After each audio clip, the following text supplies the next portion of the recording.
Good evening, I'm Liyana Hassanel. Welcome to Bizworld.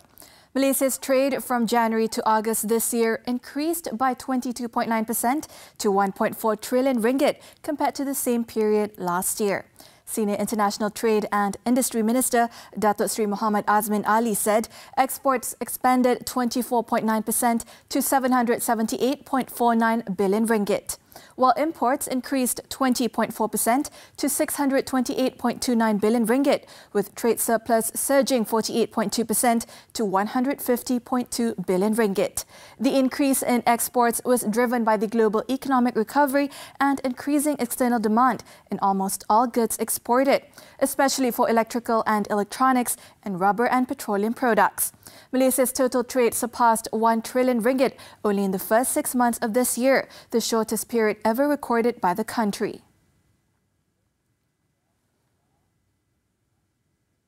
The addition of the East Malaysia Crude Palm Oil Futures Contract FEPO will strengthen Bursa Malaysia Derivatives BMD Palm Oil Complex offerings as the leading global hub for trading of palm oil complex derivatives. Bursa Malaysia CEO Datuk Muhammad Umar Swift said the FEPO is a significant development as an alternative risk management tool for palm oil industry players in Sabah and Sarawak.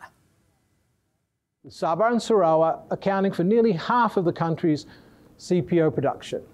The need for a hedging avenue that caters to East Malaysian palm oil players could not be more timely. Please allow me to share on some noteworthy... The two states account for 45% of Malaysia's crude palm oil CPO production. Amidst economic volatility, the trading volume in the derivatives market continues to see remarkable growth, with a total of 18.2 million contracts traded last year.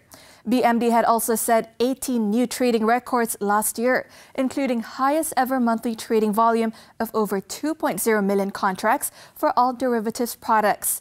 Continuing the success from 2020, the BMD recorded about 9.6 million total contracts traded during the first half of this year.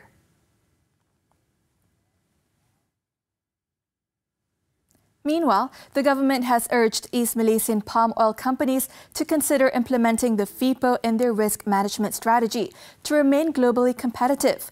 Plantation Industries and Commodities Minister Datuk Zuraida said the establishment of FEPO will elevate the Malaysian palm oil industry to greater heights, especially in setting benchmarks for the global palm oil price.